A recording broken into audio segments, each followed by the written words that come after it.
di SMA Al-Wasliyah 3 Medan. Berikut video pembelajaran kelas daring saya. Selamat menyaksikan.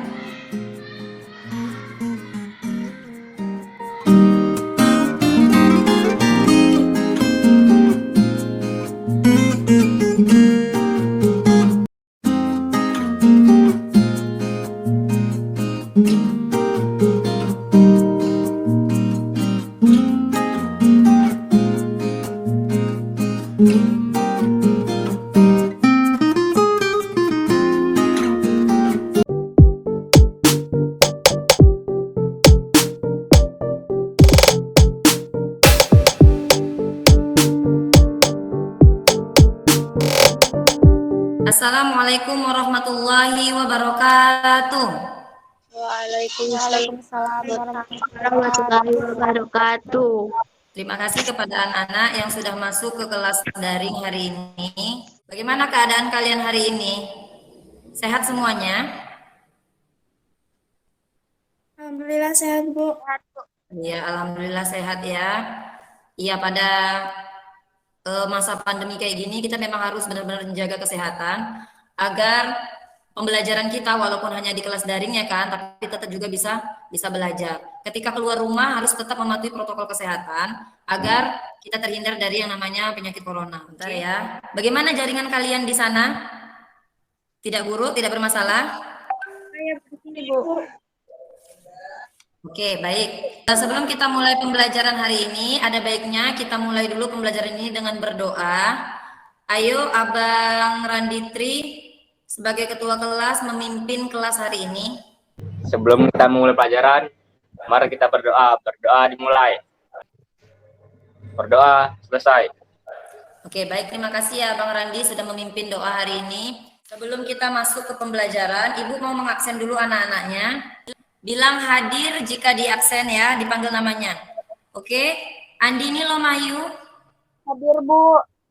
Oke, baik. Arif Rahman Syaputra. Ibu. Oke, hadir. Oke, hadir ya. Ada kabarnya Dwi Azizah? Tidak ada ya? Berarti Alpa ini. Kalau misalkan mau nggak masuk ke kelas daring, ada baiknya itu di japri gurunya atau di SMS gurunya ada apa anaknya makanya tidak hadir ya kan? Biar gurunya juga tahu kenapa anaknya nggak hadir seperti itu. Pinka, oh ini tadi Pinka yang izin sama ibu ya karena dia sakit ya. Sebelum ibu mulai ya kan, ibu akan membacakan peraturan selama di kelas daring. Peraturan yang pertama harus selalu mengaktifkan kamera. Oke, Kakak Eka Wulandari. Lanjut, yang kedua peraturannya selalu mematikan audio ketika guru sedang mengajar. Jadi kalau mau menghidupkan audionya atau suara itu ketika kalian mau menjawab pertanyaan ataupun menanggapi. Kemudian mengklik raise hand, ya kan, mengklik raise hand supaya ketika kalian bertanya itu tidak rebutan atau ketika menjawab itu tidak rebutan. Oke, lanjut yang keempat, menyiapkan buku LKS ekonomi dan buku catatan. Coba tunjukkan semuanya ke layar, apakah kalian sudah memegang buku ekonominya masing-masing? Ayo tunjukkan ke layar, mana buku ekonominya? Oke, bagus. Berarti persiapannya belajar bagus ya. Lanjut, sebelumnya kita itu sudah belajar mengenai materi sistem ekonomi, ya kan? Hari ini kan kita akan belajar tentang sistem ekonomi Indonesia, seperti yang Ibu berikan di grup WA kemarin. Jadi, hari ini sebelum Ibu mulai pembelajaran tentang sistem ekonomi Indonesia, Ibu mau mengulang-ulang dulu materi pembelajaran kita. Ada yang masih ingat apa itu sistem ekonomi? Oke, Kakak Ella Indira. Apa itu sistem ekonomi, Kakak Ella Indira? Sistem ekonomi adalah aturan atau cara yang dibuat oleh suatu negara untuk mengatasi permasalahan ekonominya, Bu. Oke, Kakak Ella Indira mengatakan bahwasannya sistem ekonomi adalah aturan-aturan yang dibuat oleh pemerintah untuk mengatasi masalah-masalah ekonominya. Jadi ketika kita melakukan kegiatan ekonomi itu perlu yang namanya aturan-aturan. Jadi tidak sembarangan dalam melakukan kegiatan ekonomi di suatu negara. Oke, ada lagi yang mau menanggapi? Oke, Kakak Eka Wulandari. Apalagi yang kamu tahu tentang pelajaran sistem ekonomi? Sistem ekonomi itu terbagi menjadi 4, yaitu sistem ekonomi tradisional, komando terpusat, liberal, pasar, dan campuran. Dari keempat sistem ekonomi itu Sistem ekonomi tradisional adalah sistem ekonomi yang paling sederhana. Oke, bagus sekali ya Kakak Eka Wulandari ya. Kakak Eka Wulandari dia mengatakan bahwasanya sistem ekonomi itu terbagi 4 Bu. Ada sistem ekonomi tradisional, sistem ekonomi komando, kemudian sistem ekonomi pasar atau liberal, kemudian sistem ekonomi campuran. Di antara keempat sistem ekonomi itu, sistem ekonomi tradisional adalah sistem ekonomi yang paling sederhana. Oke, bagus sekali ya. Berarti anak-anaknya masih ingat pembelajaran sebelumnya. Hari ini kita akan belajar tentang sistem ekonomi Indonesia. Sebelum kita masuk, silakan perhatikan ke layar. Ibu. Oke, silakan perhatikan ke depan. Hari ini kita akan belajar tentang sistem ekonomi Indonesia. Jadi ini dia kompetensi dasar dan indikator pencapaian kompetensi yang perlu kita pahami hari ini. Hari ini kita pada kompetensi dasar 3.2 yaitu menganalisis masalah ekonomi dalam sistem ekonomi. Di mana indikator yang harus dicapai itu yang pertama, menjelaskan pengertian sistem ekonomi Indonesia. Yang kedua, mengidentifikasi karakteristik sistem perekonomian Indonesia. Yang ketiga, mengidentifikasi nilai-nilai dasar perekonomian Indonesia. Yang keempat, menganalisis penerapan pelaksanaan Indonesia. Dan yang terakhir, ini kalian harus menyajikan hasil analisis masalah ekonomi dalam sistem ekonomi, di mana nanti kita akan melakukan persentase kelompok dengan menampilkan mind mapping yang sudah dibuat oleh masing-masing anak. Kemarin yang setelah Ibu perintahkan kepada kalian. Sudah nampak videonya? Sudah, Bu. Oke, sudah nampak ya. Oke. Mudah-mudahan jaringannya hari ini tidak bermasalah lagi, jadi pemutaran videonya bisa maksimal. Silakan perhatikan videonya. Staf Khusus Dewan Pengarah Badan Pembinaan Ideologi Pancasila atau BPIP, Antonius Beni Susetio menyatakan, sejatinya sistem ekonomi Pancasila adalah yang paling sesuai dengan nilai kebangsaan seperti gotong royong. Peran ekonomi Pancasila sangat dibutuhkan masyarakat, apalagi di tengah pandemi, mengedepankan kemanusiaan, gotong royong, dan keberpihakan pada ekonomi lemah. Penjelasan tersebut disampaikan di Fokus Group Discussion atau FGD bertajuk Terapan Ekonomi Pancasila pada Desa Berdikari di Geraha Kebangsaan Universitas 17 Agustus 1945 Kota Semarang. Berkembangnya ekonomi kapitalis di tengah era modern membuat kesenjangan bagi masyarakat ekonomi bawah, sehingga sangat penting menumbuhkan kembali nilai-nilai Pancasila ekonomi untuk meningkatkan nilai gotong royong dan kemanusiaan. Nilai ekonomi Pancasila bisa ditumbuhkan kembali dengan cara menjadikan kurikulum ekonomi Pancasila di tingkatan pendidikan. Asika Dania, Kompas TV, Semarang, Jawa Tengah. Oke, sudah ditonton tadi videonya ya anak-anak. Jelas nggak tadi videonya? Jelas, Bu. Jelas ya? Sistem ekonomi Pancasila itu sama tidak ya dengan sistem ekonomi campuran? Seperti yang sebelum-sebelumnya kita pelajari, kan ada sistem ekonomi yang 4 itu yang sudah kita pelajari ya kan? Apakah sama sistem ekonomi Pancasila itu dengan sistem ekonomi yang 4 sebelumnya itu? Ada yang menanggapi? Oke, Ella Indira silahkan. Menurut saya berbeda, Bu, karena sistem ekonomi di Indonesia memakai landasan Pancasila sebagai aturan dalam melakukan kegiatan ekonominya. Tadi Kakak Ella Indira mengatakan bahwasannya berbeda, Bu, sistem ekonomi Pancasila itu dengan sistem ekonomi sebelum-sebelumnya. Kenapa? Karena sistem ekonomi Pancasila kita itu berdasarkan landasan kita, Bu. Landasan kita adalah Pancasila. Makanya berbedalah sistem ekonomi Pancasila itu dengan sistem ekonomi yang 4 lainnya kemarin itu. Oke, ada lagi yang menanggapi? Kalau menurut saya hampir sama sistem ekonomi Pancasila dengan sistem ekonomi campuran, Bu. Sebab antara pemerintah dan masyarakat serta swasta memiliki pengaruh seimbang. Oke, katanya sistem ekonomi Pancasila dengan sistem ekonomi campuran itu, Bu, hampir sama. Karena sistem ekonomi campuran sama sistem ekonomi Pancasila itu kegiatan antara pemerintah dengan masyarakat itu atau swasta dia seimbang. Oke, baik. Untuk menanggapi pertanyaan Ibu tadi mengenai apakah sistem ekonomi Pancasila itu hampir sama dengan keempat sistem ekonomi sebelumnya? Bentar ya, Bu bagikan dulu ke layar. Oke, silakan perhatikan. Ibu akan menjelaskan sedikit tentang materi sistem ekonomi Pancasila. Apakah berbeda antara sistem ekonomi Pancasila dengan sistem ekonomi yang sebelum-sebelumnya? Oke, ini dia. Apa itu sistem ekonomi Indonesia? Sistem ekonomi Indonesia berdasarkan video tadi ya kan, dan pembelajaran kita hari ini bahwasanya sistem ekonomi Indonesia itu adalah sistem ekonomi Pancasila. Kenapa dibilang sistem ekonomi Pancasila, Bu? Karena negara kita mempunyai falsafah negara atau landasan negara yaitu Pancasila, sehingga sistem ekonomi kita itu menganut kepada landasan yang kita pakai yaitu Pancasila. Oke, apa itu sistem ekonomi Pancasila, Bu? Sistem ekonomi yang memberikan kebebasan berusaha kepada setiap warga masyarakat dalam batas-batas dan syarat-syarat tertentu. Jadi ketika kita melakukan kegiatan ekonomi, walaupun kita diberikan kebebasan untuk berusaha masyarakatnya, tetapi ada syarat-syaratnya. Apa syarat-syaratnya, Bu? Nah, di sini kita akan pelajari apa itu syarat-syaratnya. Oke, lanjut. Tadi dibilang bahwasanya sistem ekonomi itu memiliki syarat-syarat. Iya, ini dia syarat-syaratnya. Syarat-syaratnya itu perekonomian Indonesia itu termuat di Undang-Undang 1945 pasal 33 ayat 3, di mana syaratnya yang pertama, perekonomian itu disusun sebagai usaha bersama berdasarkan atas asas kekeluargaan. Jadi Indonesia itu karena dia menganut nilai-nilai Pancasila, jadi asasnya itu berdasarkan kekeluargaan, saling tolong menolong dan gotong royong. Kemudian yang kedua, cabang produksi yang penting bagi negara dan yang menghasilkan hidup orang banyak dikuasai oleh negara. Kemudian yang ketiga, bumi dan air kekayaan alam yang terkandung di dalamnya dikuasai oleh negara dan dipergunakan untuk sebesar-besarnya kemakmuran rakyat. Jadi ketika hal-hal yang berkaitan dengan bumi, air itu semuanya dikuasai oleh negara. Tidak boleh swasta yang menguasai. Kenapa? Kalau kita bayangkanlah misalkan listrik. Listrik kita itu kan PLN yang menyediakan ya kan, punya negara. Kalau yang menyediakan misalkan Telkomsel atau yang menyediakan Indosat, mungkin akan tarif listrik kita itu nggak seperti yang sekarang ini ya kan, sekitar 50 sampai 300-an seperti itu.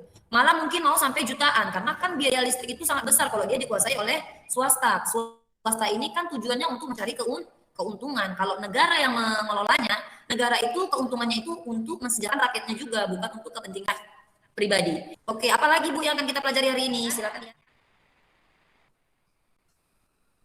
Oke. Ini dia. Jadi sistem ekonomi Indonesia itu ada ciri-ciri positifnya. Ciri-ciri positifnya itu ada 8. Yang pertama, perekonomian disusun sebagai usaha bersama berdasarkan asas kekeluargaan. Kedua, cabang produksi yang penting dikuasai oleh negara.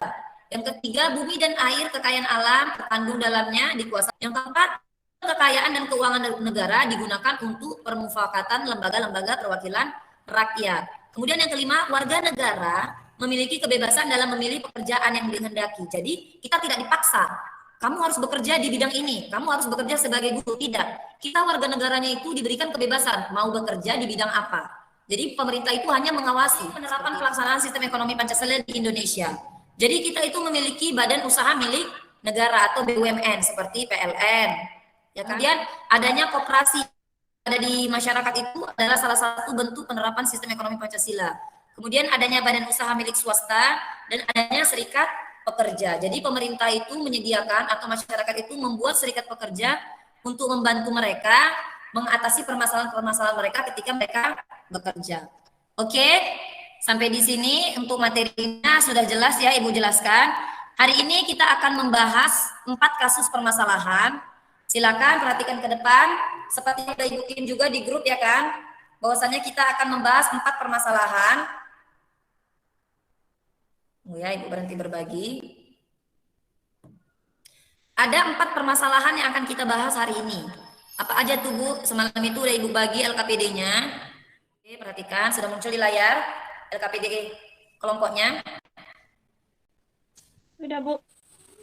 Oke, kemarin ya kan Ibu sudah memberikan tugas kepada kalian dengan membaca artikel ini. Silakan dilihat dulu untuk membaca artikel ini ya kan. Kemudian dari artikel ini ada 4 permasalahan yang akan kalian bahas. Yang pertama itu berdasarkan video yang telah ditonton di awal pembelajaran dan artikel yang telah kamu baca di atas, apa yang dapat kamu simpulkan mengenai sistem ekonomi Pancasila? Yang kedua, mengapa sistem ekonomi Pancasila sangat dibutuhkan dalam mengatasi permasalahan di masa pandemi saat ini? Yang ketiga, bagaimana menurut pendapat kamu mengenai penerapan sistem ekonomi Pancasila saat ini di Indonesia? Apakah sistem ekonomi Pancasila sudah benar-benar diterapkan di Indonesia? Berikan alasanmu. Dan masalah yang terakhir, bagaimana solusi yang terbaik menurut Anda agar Indonesia dapat menerapkan sistem ekonomi Pancasila secara murni tanpa terpengaruh dengan sistem perekonomian lainnya? Oke, 4 permasalahan ini kemarin sudah Ibu kirimkan ke grup, ya kan? Di grup, Ibu bilang misalnya kalian mengerjakannya dalam bentuk mind mapping, ya kan? Sudah kalian kirim ke Ibu dan sudah Ibu satukan. Hari ini akan kita presentasekan. Namun sebelum kita presentasekan, Ibu akan membagi kalian menjadi beberapa kelompok. Sudah? Silahkan perhatikan, kita akan bagi kelompok dulu, nanti akan Ibu bagikan langsung ke grup WA. Apakah sudah muncul? Sudah, Bu. Sudah? Sudah. Oke, kita catat dulu namanya siapa yang hadir hari ini ya. Oke, sudah muncul semua namanya ya di layar ya. Ini ada 19 orang. Kita akan bagi menjadi 3 kelompok, berarti satu kelompok 6 orang. Kita mulai. Ada yang 7 nanti satu kelompok. Kita mulai ya. Kelompok 1. Nadia.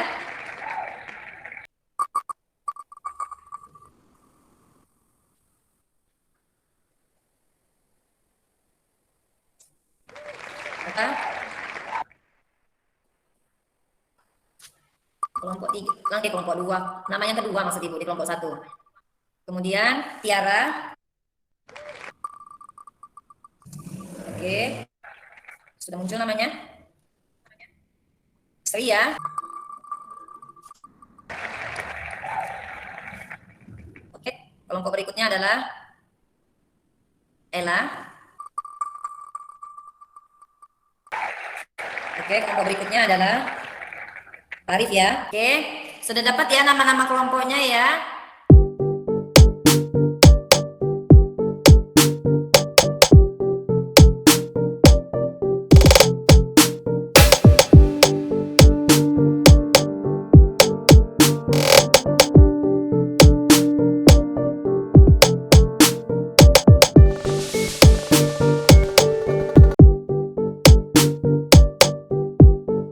Ayo anak-anak, perhatikan ke depan lagi. Ibu akan tampilkan mind mappingnya. Untuk kelompok 1 yang menampilkan mind mappingnya itu Ibu mau Ella Indira. Bentar Ibu tampilkan mind mappingnya ya. Oke, ini mappingnya. Ini mind mapping kawan kalian semuanya yang sudah mengumpulkan. Ini ada mind mapping Rosca. Kemudian ini mind mapping Ella. Oke, Ella silakan bacakan mind mappingnya Ella. Perwakilan kelompok 1 Ella. Sistem ekonomi Pancasila. Kesimpulan mengenai sistem ekonomi Pancasila. Sistem ekonomi Pancasila adalah salah satu tata ekonomi yang dijiwai oleh ideologi Pancasila, yang di dalamnya terkandung makna demokrasi ekonomi, yaitu kegiatan ekonomi yang dilakukan berdasarkan usaha bersama, berdasarkan kekeluargaan dan gotong royong, dari, oleh, dan untuk rakyat di bawah pimpinan dan pengawasan pemerintah. Badan Pembinaan Ideologi Pancasila BPIP menilai sistem ekonomi Pancasila sangat relevan untuk diterapkan di Indonesia. Sistem ini dipandang cocok untuk dijalankan di tengah masyarakat yang memiliki nilai gotong royong. Sistem ekonomi Pancasila juga menjamin pendayagunaan masyarakat ekonomi lemah di tengah pesatnya ekonomi digital saat ini. Mengapa sistem ekonomi Pancasila sangat dibutuhkan dalam mengatasi permasalahan di masa pandemi?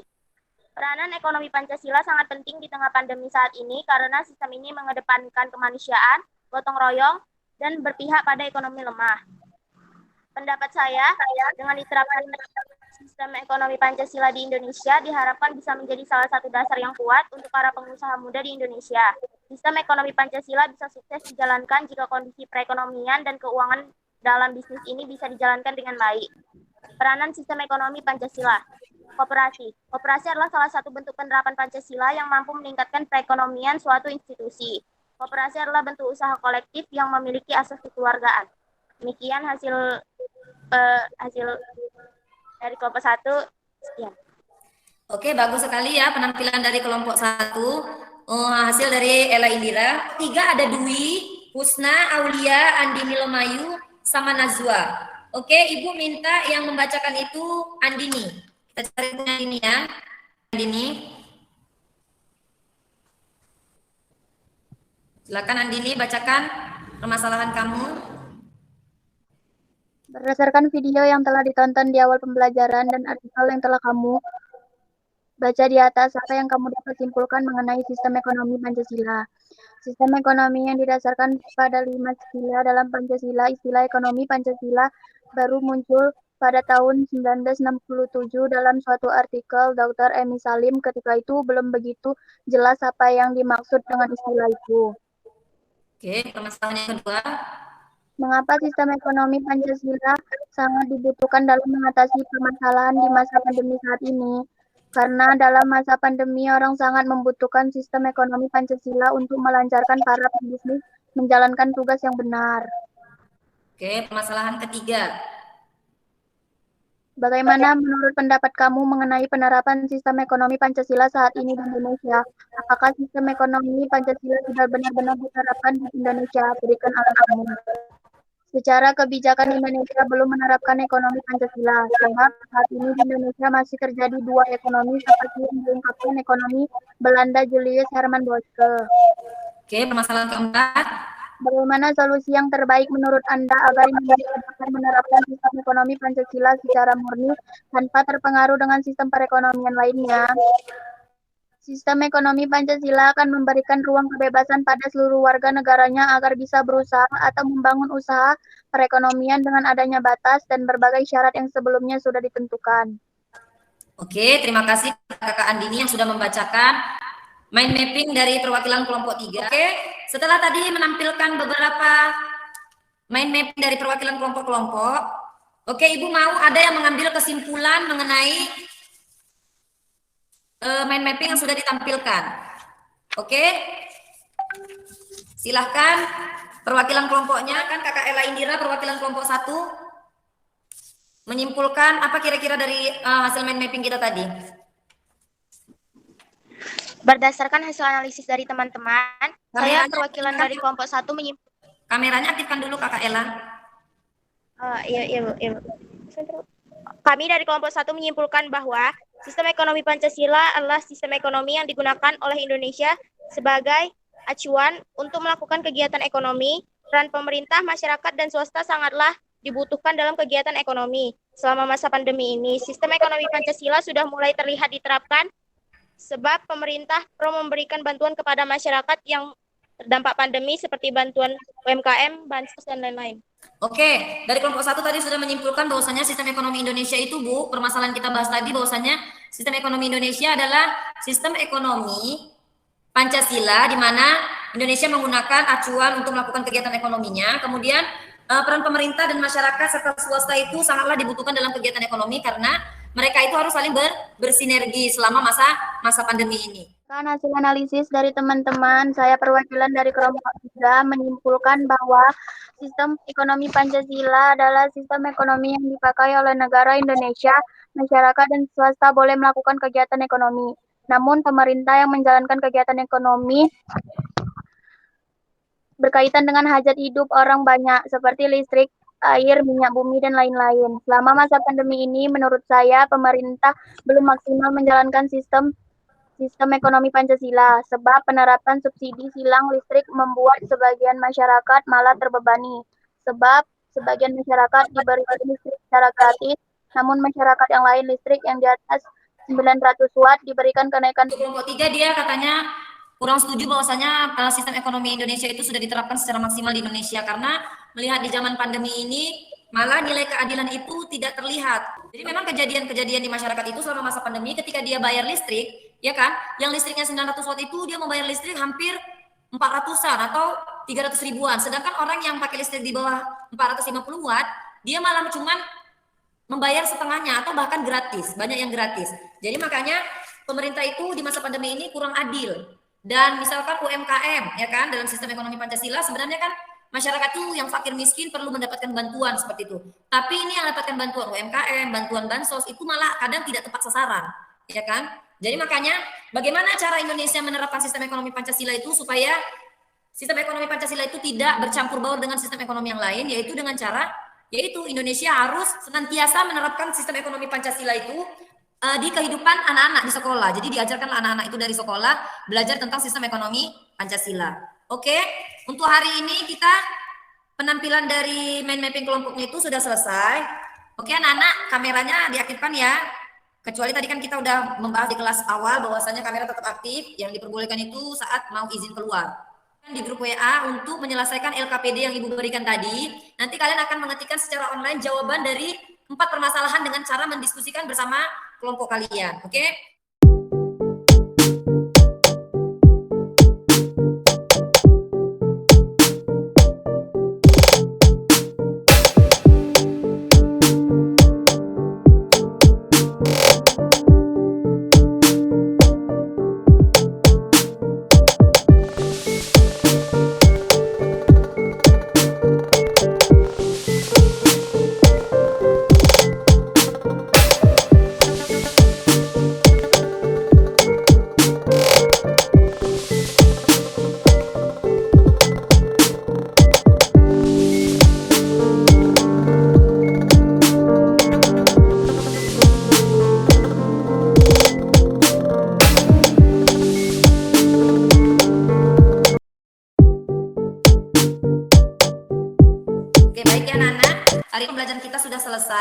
ya kan. Sebelum kita mengakhiri pembelajaran ya kan, ada dari masing-masing anak yang hari ini masuk untuk memberikan kesimpulan pembelajaran apa saja yang sudah kita pelajari hari ini. Oke, siapa yang mau memberikan kesimpulan? Hari ini kita sudah mempelajari tentang sistem ekonomi Indonesia, di mana sistem ekonomi Indonesia adalah sistem ekonomi Pancasila. Segala kegiatan ekonomi yang dijalankan di Indonesia berdasarkan pedoman Pancasila, Bu. Oke. Tadi Ella mengatakan bahwasanya kita hari ini Bu udah belajar tentang sistem ekonomi Indonesia, di mana sistem ekonomi Indonesia itu adalah sistem ekonomi Pancasila, di mana landasan-landasannya itu menggunakan Pancasila sebagai dasar negara. Mungkin Kakak Eka Wulandari mau menambahkan? Sistem ekonomi Pancasila adalah sistem yang menggunakan Pancasila sebagai pedomannya. Ketika melakukan kegiatan ekonomi, karakteristik juga berbeda pada sistem ekonomi ini. Peran pemerintah, masyarakat, dan swasta seimbang. Oke, kalau Kakak Eka Wulandari dia mengatakan bahwasanya sistem ekonomi Pancasila itu adalah sistem ekonomi yang menggunakan Pancasila sebagai pedomannya, di mana antara pemerintah, swasta, dan masyarakat itu seimbang pekerjaannya atau perannya di dalam masyarakat. Oke, baik sekali ya anak-anak, hari ini kita sudah selesai pembelajarannya. Oke, sebelum kita mengakhiri pembelajaran ya kan, Ibu akan memberikan kesimpulan sedikit dari materi kita hari ini, bahwasannya hari ini kita udah belajar tentang sistem ekonomi Pancasila. Sistem ekonomi Pancasila itu sebenarnya hampir sama dengan sistem ekonomi campuran, karena sistem ekonomi campuran itu dia memiliki peran yang hampir seimbang antara swasta, negara atau pemerintah dengan masyarakat, seperti itu. Jadi mereka saling bersinergi untuk menghasilkan kegiatan-kegiatan ekonomi. Namun di dalam sistem ekonomi Pancasila itu ada karakteristiknya seperti tertuang dalam Undang-Undang 1945 pasal 33 ayat 3, di mana karakteristiknya itu ada, tidak hanya sembarangan. Yang dikuasai hajat oleh hidup orang banyak itu dikuasai oleh pemerintah, sedangkan masyarakat swasta atau BUMD itu menguasai hajat yang lainnya, seperti itu, tidak boleh yang berkaitan dengan hidup orang banyak. Oke, sebelum kita mengakhiri pembelajaran, Ibu mau buat kuis dulu untuk kalian, silakan lihat ke depan. Kita akan sama-sama membahas kuisnya. Sudah muncul di layar? Belum ya, tunggu ya. Bentar ya anak-anak. Sudah muncul gamesnya di layar? Sudah, Bu. Oke. Oh, tunggu dulu. Salah Ibu mengasih gamesnya. Kita mainnya per satu anak, Ibu tunjuk, dia akan memilih kotak nomor berapa. Oke, silakan lihat ke depan. Ibu tunjuk anaknya nanti. Oke, sudah nampak di layar semuanya? Nampak, Bu. Indira, silakan kamu pilih kotak nomor berapa untuk pertanyaan yang akan kamu jawab. Nomor 1, Bu. Oke, kotak nomor 1, silakan. Ini akan menambah poin kelompok kalian ya. Pertanyaannya yang pertama, sistem ekonomi Indonesia sekarang ini cenderung tergolong sistem ekonomi campuran antara sistem ekonomi pasar dan sistem ekonomi komando. Hal ini terlihat dengan adanya A. Rendahnya pendapatan per kapita dan pendapatan yang tidak merata. B. Dominannya sektor informal dan maraknya pasar gelap. C. Berkembang sektor modern dan sektor tradisional secara berdampingan. D. Dikuasainya sektor produksi yang menguasai hajat hidup orang banyak oleh negara dan swasta tetap diberikan kebebasan untuk melakukan usaha. E. Selarasnya kehidupan masyarakat perkotaan dengan masyarakat pedesaan. Kamu mau jawab yang mana, Kakak? D, Bu. D. D. Oke, Ibu klik ya. Benar nggak jawaban Ella Indira ya? Oke, bagus sekali. Berarti Kakak Ella Indira tadi mendengarkan penjelasan Ibu ya. Oke, sekarang ekonomi Pancasila. Oke, Andini Lomayu, mau pilih nomor berapa Kakak? 4 orang ya Ibu pilih hari ini ya untuk menjawab pertanyaan ya. Nomor 5, Bu. Ayo Kakak Andini. Oke, nomor 5. Berikut ini yang merupakan sistem ekonomi campuran dan sistem ekonomi demokrasi Pancasila. Apa bedanya? Yang A, sistem ekonomi menitik beratkan pada kekuasaan individu, sedangkan sistem ekonomi Pancasila menitik beratkan pada kekuasaan pemerintah. B. Sistem ekonomi campuran dilakukan oleh negara maju, sedangkan sistem ekonomi Pancasila oleh negara berkembang. C. Sistem ekonomi Pancasila dilandaskan falsafah negara Indonesia, sedangkan sistem ekonomi campuran berlandaskan pada keadaan sosial suatu negara. D. Sistem ekonomi Pancasila diberlakukan di Asia, sedangkan sistem ekonomi campuran di Eropa. Sistem ekonomi Pancasila memiliki kelebihan untuk kesejahteraan masyarakat, sedangkan sistem ekonomi campuran tidak. Oke, yang mana Kakak Andini? C, Bu. C. Oke, kita klik ya C. Benar nggak ya jawaban Andini? Oke, pintar sekali Kakak Andini. Jawabannya adalah C. Oke, satu orang lagi. Ibu mau? Randi dulu. Ayo Randi. Sebagai ketua, mau pilih nomor berapa Randi? 3, Bu. Nomor 3, oke, nomor 3. Dalam suatu negara penganut demokrasi ekonomi, etatisme merupakan paham yang harus dihindari. Ciri paham etatisme adalah mengutamakan kepentingan individu tanpa peduli terhadap kepentingan kelompok. B. Mendorong adanya dominasi pengusaha-pengusaha kelas atas dalam perekonomian. C. Hanya mengutamakan kepentingan-kepentingan kelompok tertentu dan mengabaikan kepentingan masyarakat bawah. D. Mendorong adanya persaingan yang tidak sehat di pihak-pihak yang memiliki modal besar. E. Mengutamakan kepentingan negara dan menghambat daya kreasi dan inisiatif pelaku ekonomi lain. Oke, kamu pilih jawabannya yang mana, Bang? B, Bu, B. B, oke, kita ke ya. Kawan-kawan yang lain coba dikunci jawabannya yang lain. Mana tahu ada jawabannya yang lain. B. Oke, jawabannya belum benar. Apa tadi jawabannya ya?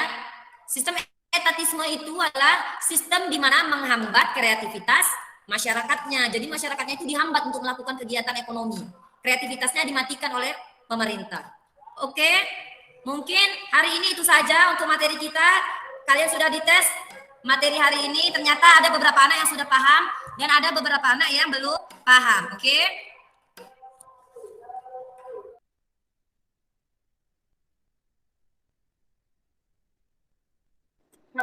Mic-nya belum itu, Bu. Mic-nya. Oke. Terima kasih Abang Randi sudah mengingatkan Ibu bahwasanya mic-nya masih mati. Oke. Pembelajaran kita hari ini adalah tentang sistem ekonomi Pancasila. Jika dikaitkan dengan masa pandemi saat ini, apakah sistem ekonomi Pancasila itu sudah diterapkan secara maksimal? Ternyata faktanya di lapangan penerapannya itu masih kurang maksimal karena ada beberapa lini ataupun dalam beberapa kasus pemerintah Indonesia itu belum berkeadilan kepada rakyatnya. Seperti tadi kasus pembayaran listrik. Ada masyarakatnya yang disuruh membayar penuh. Misalkan listrik yang 900 watt ya kan, dia malah ditetapkan harganya lebih besar dari biasanya. Sedangkan masyarakat yang pakai listrik 450 watt malah tidak bayar listrik kayak gitu. Sebenarnya membebankan kepada masyarakat yang listriknya 900 watt. Kemudian tapi ada juga di sebagian lini pemerintah Indonesia itu sudah menjalankan dalam segi apa? Dengan memberikan bantuan sosial. Namun itu dia tadi, apakah bantuan sosialnya itu tepat sasaran atau tidak? Itulah yang akan kalian telusuri. Dan kalian sebagai pelajar, kenapa perlu mempelajari tentang sistem ekonomi Indonesia? Kalian adalah anak-anak penerus bangsa ya kan? Kalian harus tahu apa itu sistem ekonomi Pancasila, mana tahu ke depannya kalian menjadi seorang pemimpin atau menjadi guru atau menjadi dosen atau menjadi pengusaha ya kan, pengusaha sukses. Jadi kalian itu harus bisa memahami sistem ekonomi dan nilai-nilai Pancasila agar kalian itu tidak menjatuhkan masyarakat yang lain. Karena kalian sebagai pengusaha, kalian sesuka hati menetapkan harga. Itu tidak diperbolehkan. Jadi Ibu harapkan setelah kalian mempelajari ini, kalian benar-benar menjadi orang yang bermanfaat untuk masyarakat dan memahami tentang kegiatan ekonomi sehingga kalian menjadi penerus-penerus bangsa yang sukses. Oke, jangan lupa mengerjakan tugas-tugas yang Ibu berikan tadi, tugas kelompok dan tugas individu. Nanti gamesnya akan Ibu kirim ke grup. Jadi kalian mengirimkan siapa yang gamesnya paling betul banyak menjawab games tadi, dia akan menjadi pemenangnya ya. Nanti ada Ibu munculkan di grup kalian. Sebelum Ibu mengakhiri pembelajaran, kita tutup dulu pembelajaran hari ini dengan doa. Ayo Abang Randi, kita berdoa. Sebelum kita mengakhiri pelajaran, mari kita berdoa. Berdoa dimulai. Berdoa selesai. Oke. Terima kasih ya untuk kalian yang sudah aktif masuk di hari ini. Ibu akhiri pembelajaran hari ini dengan mengucapkan Assalamualaikum warahmatullahi wabarakatuh. Waalaikumsalam warahmatullahi wabarakatuh.